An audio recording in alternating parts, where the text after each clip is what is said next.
In 1926, a British archaeologist named Leonard Woolley discovered something that should have been impossible. Deep beneath the sands of Ur, in what is now Iraq, he found a clay tablet that recorded the final testimony of a man who claimed to be the last living speaker of Sumerian. Not a scholar copying ancient texts, not a priest preserving dead liturgy.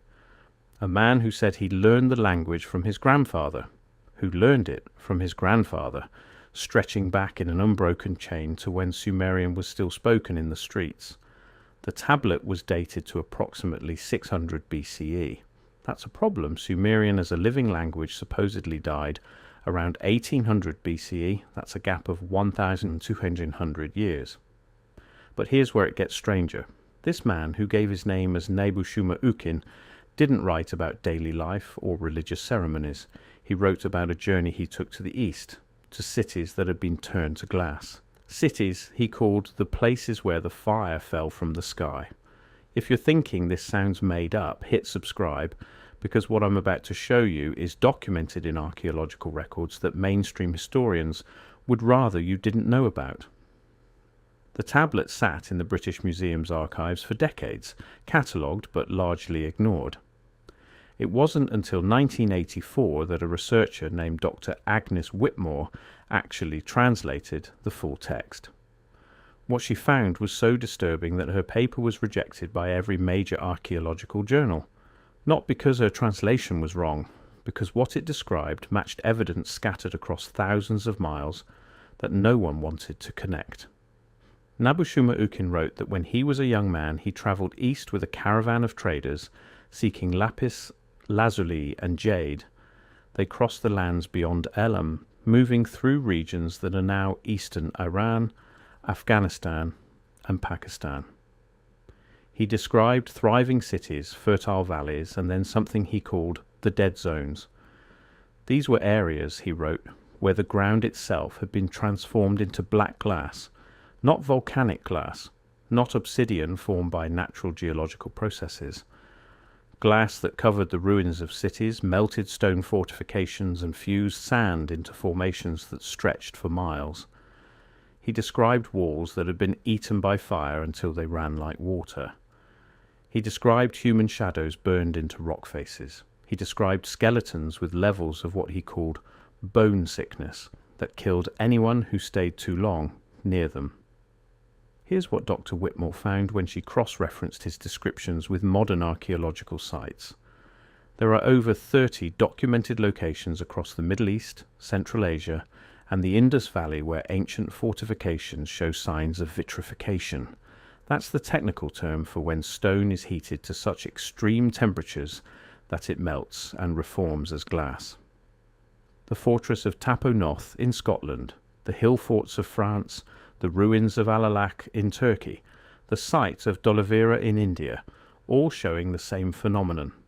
Stone heated to temperatures exceeding 100 degrees Celsius.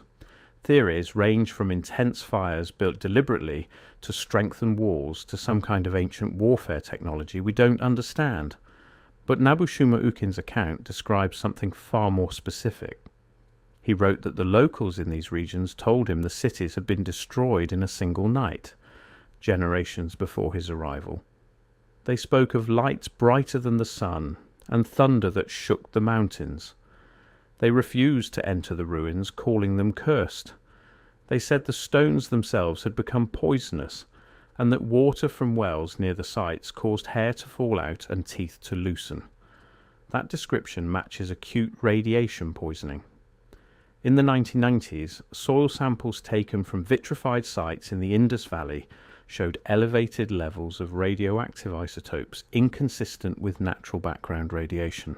The findings were published in a minor geology journal and then never followed up. When Dr. Whitmore tried to access the original samples for retesting, she was told they had been lost during a laboratory reorganization. Let me be clear about what we're looking at here. Ancient texts describe cities destroyed by fire from the sky.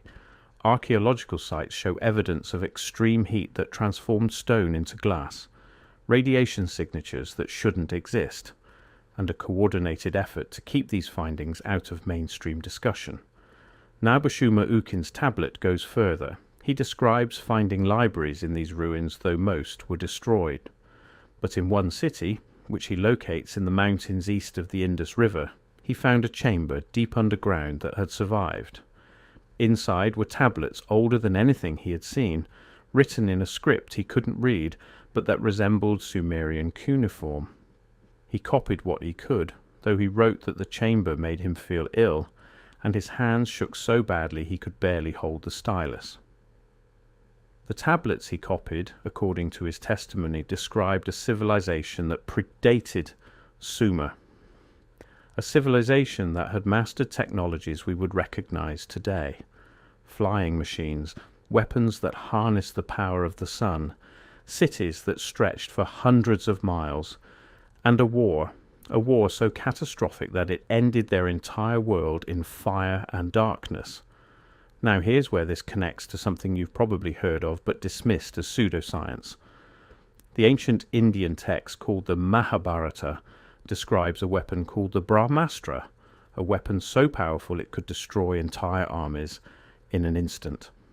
The text describes its effects in disturbingly specific terms: intense light and heat, projectiles that struck with the force of thunder, survivors whose hair and nails fell out, contaminated water and food, the earth itself scorched and lifeless for years afterward. These aren't vague mythological descriptions. These are technical accounts of what nuclear warfare looks like. Dr. Whitmore connected Nabushuma Ukin's descriptions to over a dozen similar accounts from ancient texts across Mesopotamia, India, and China. The Chinese text Fengshen Yanyi describes fire falling from heaven that turned cities to dust. The Sumerian epic of Gilgamesh mentions the cedar forest being destroyed by fire from the gods. Persian texts speak of cities in the east that were cursed by fire and abandoned, all describing the same thing: widespread destruction by some kind of advanced weapon, destruction that matches the physical evidence we can still measure today. But if this was real, if there was an advanced civilization that destroyed itself with nuclear warfare thousands of years before recorded history, where did they go? And more importantly, who survived? Nabushuma Ukin believed he was the last of a line of survivors. He wrote that his family had preserved Sumerian not out of religious duty, but because they were the keepers of what he called the old knowing. Knowledge of what came before the great kingdoms, before the cities we call ancient, before the world was broken. He wrote that this knowledge had to be hidden because powerful people wanted it destroyed. He specifically mentions priests of Marduk in Babylon who sought out and burned any texts that contradicted their version of history, any tablets that mentioned the cities of glass, any records that suggested human civilization was far older and far more advanced than they claimed. This isn't paranoid rambling. We know for a fact that the Library of Alexandria was burned multiple times. We know that Christian and Islamic authorities destroyed pagan texts by the thousands. We know that the Spanish systematically obliterated Mayan and Aztec codices. The deliberate destruction of pre-approved history is documented fact. What if what they were really destroying was evidence of something that challenged the entire narrative of human progress? What if civilization didn't slowly climb from primitive to advanced, but instead fell from an advanced state and had to claw its way back up? The tablet ends with Nabushuma Ukin writing that he knows he is dying. The bone sickness from his time in the vitrified cities has caught up with him. He writes that he has no children, no one to pass the knowledge to. So he records everything he can on clay, in the hope that someone in the distant future will find it and understand what was lost. He includes specific geographic markers for the locations he visited: mountain ranges, river valleys, distances travelled. In 2003, a team of independent researchers used his descriptions to locate what they believed was one of the underground chambers he wrote about. They found it in northeastern Afghanistan, in a region now controlled by warlords and impossible to access for formal archaeological study. They took photographs, they took samples, and then they were forced to flee when their presence attracted unwanted attention. The photographs show stone walls with cuneiform inscriptions, melted rock formations, and something else. Symbols that don't match any known ancient writing system. Geometric patterns that look almost technological. The samples they managed to extract showed radiation levels consistent with enriched uranium decay. Not natural uranium. Enriched, the kind you only get from deliberate nuclear processing. That evidence, along with their full report, was published on a now-defunct academic website in 2005. The site was taken down a year later. The researchers themselves have gone silent. 2 moved to undisclosed locations. 1 died in what was officially ruled a car accident. I'm not saying there's a conspiracy to hide this. I'm saying that when evidence emerges that completely rewrites human history, powerful institutions have a vested interest in maintaining the status quo. Museums, universities, religious organizations, governments, they all benefit from a predictable linear narrative of human development. Anything that threatens that narrative threatens their authority. But the evidence keeps surfacing. In 2019, construction workers in Pakistan unearthed a layer of black glass 3 meters below the surface while building a new highway. Archaeologists called to the site, documented the find, measured radiation levels, and recommended the area be declared a protected archaeological zone. The government instead ordered the glass removed and the construction to continue. The glass was crushed and used as road aggregate. The archaeologists' report was classified. Why?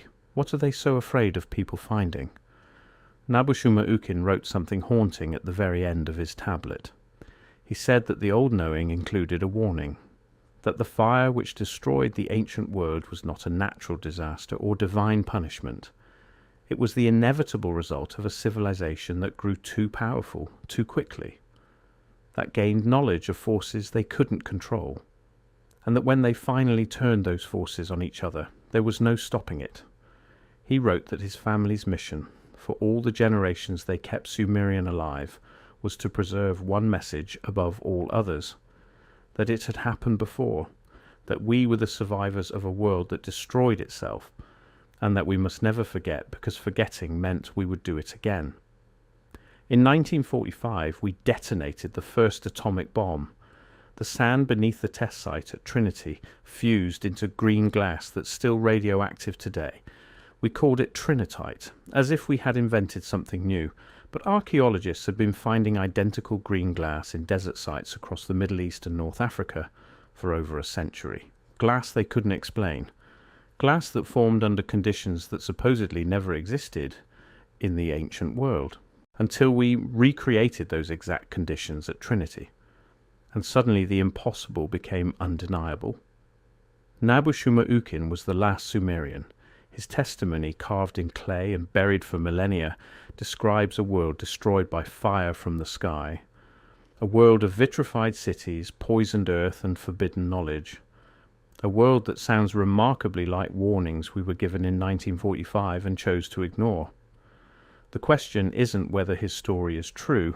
The physical evidence speaks for itself. The question is, what else did he know that we've lost? What other warnings were buried in those underground libraries?